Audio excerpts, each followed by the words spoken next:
One broken-down car. One impossible choice. A black single father drowning in accusations he couldn't fight. Exhausted from double shifts just to keep his daughter out of foster care. Driving home through a storm that matched the chaos in his life. Then he saw her alone, soaked beside a red luxury car on the shoulder, desperate and stranded. He could have kept driving. He should have, he had every reason to look the other way. But he stopped. He didn't know that one act of kindness would become the most dangerous and the most miraculous decision of his life. He had 3 weeks before everything changed. That's all the time he had to prove his innocence, to keep his daughter Jasmine safe, to survive an accusation that could send him away for 5 years. This is why the story matters. In a system where evidence, money, and connections can drown truth, character is often the last currency someone like Marcus Johnson owns.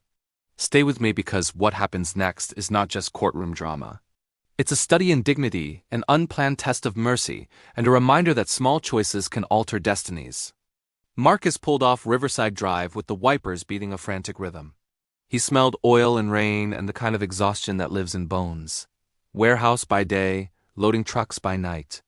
A cheap apartment where bedtime stories were made of mismatched blankets and his whispered promises.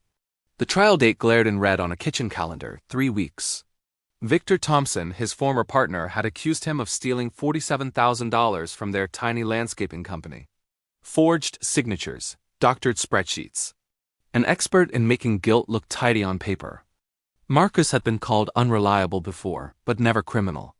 The stakes weren't too abstract. 5 years meant Jasmine would grow up in a world without him. He saw hazard lights through the rain. A red sedan, leather flash, a woman pale and trembling in the downpour. The rational voice told him to keep driving. His mother's lesson: character isn't what you do when things are easy. It's what you do when everything's falling apart, argued otherwise. He stopped. He offered help. She accepted. He fixed a loose battery terminal with grease-sticky fingers and an old rag. She offered payment. He refused. They said names. Marcus Johnson. She thanked him and drove away. And for a night it felt like kindness was a small private thing. He didn't know the universe had registered that moment like a ledger entry, and that the world would later balance itself in an unexpected way. 3 weeks later, Marcus stood in Cook County Criminal Court, in a suit borrowed from Mr. Rodriguez, his court-appointed attorney. His palms were slick. Jasmine's drawings sat in his jacket, a tiny armor he would not let go of. Victor's lawyer presented neat stacks of photocopied documents. A story made tight by Xerox and accusation. Faces in the gallery blurred. Then the judge, black-robed and immovable, scanned the photocopies and asked a single surgical question. Where are the originals? The prosecutor faltered. The courtroom air shifted. Marcus felt something like heat leave his chest and then come back colder. Hope that was also fear. The judge ordered a forensic examination to authenticate the records. It was a procedural step, a technicality, but in a system that often moves on momentum instead of truth, technicalities can become lifelines. Marcus tried not to read meaning into the judge's expression as she thumbed the case file. He wondered if she had recognized him. He told himself it didn't matter either way. The law would take its course. Still, the weeks that followed were the closest thing to living inside a clockwork, Jasmine, waiting for a phone call. At night he would whisper to his daughter about forts and superheroes, and the magic of a lady with a magic hammer who makes bad things go away. He held on to the small human things while the system did its slow, grinding work. The forensic report came on a Tuesday, like a sudden sunrise after a long night. Digital trails, timestamps, IP traces the kind of precise evidence that peels back manufactured lies. Victor's fingerprints were in the logs. The transfers originated from an office computer Victor had access to. The report shifted everything from circumstantial to concrete. Marcus folded to the floor between pallet stacks. Tears he hadn't expected cutting down his face as he listened to Mr. Rodriguez breathe like someone who had just been handed a miracle. The reconvened hearing moved fast. The judge, measured and clear, read the findings aloud. The prosecution's case was built on falsified materials. Charges were dismissed with prejudice. She referred Victor to the district attorney for fraud and forgery. The gavel came down and the sound felt like both an end and a beginning. Marcus didn't hear the crowd. He saw Jasmine's face in his mind, imagined tucking her in that night and not in a cell. He wanted to thank the judge in that bright courtroom, to step forward and confess the memory of the rain, the battery terminal, the exchange of names, But the courtroom has its rituals. He had to let things play out with restraint. She gave no sign that she'd recognized him. Or if she had, she hid it behind judicial neutrality. He left the courthouse free, clutching papers and a quiet question that would not leave him. He found her in aisle 7 of the hardware store 6 weeks later, jeans instead of robes.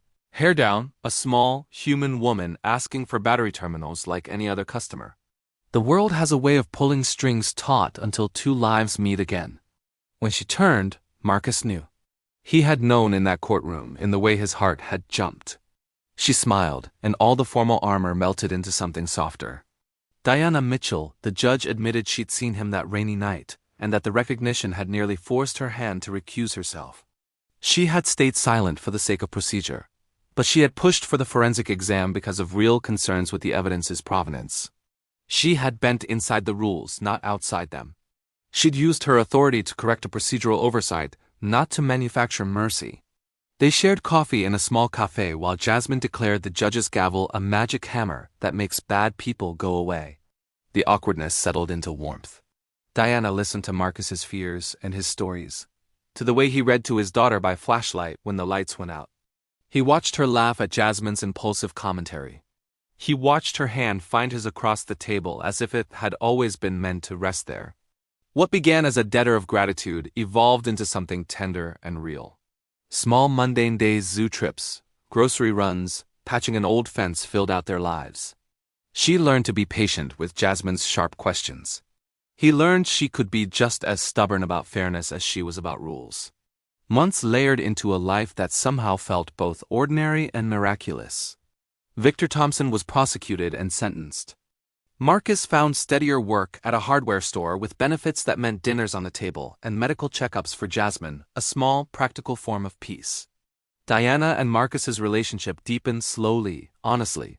Coffee dates, laughter over burnt attempts at cooking, Jasmine's endless supply of drawings taped to their fridge like bright, persistent promises.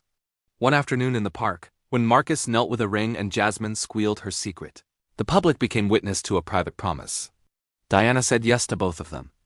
Their wedding was simple, sunlit, and full of the imperfect joy that had carried them through the storm. Vows spoke of justice and of kindness, and Jasmine, in her yellow dress, stole the show with declarations and logistical demands about pet ownership. In the small crowded moments of reception, dancing, and laughter, Marcus looked at the woman who had risked professional peril to insist on the truth and felt something like awe. She had not broken the law. She had honored the spirit of it. And Marcus had not been a hero by accident. He had been a man who chose to help, even when the world told him not to. Their family, 3 imperfect, determined people, moved forward with the quiet conviction that character matters.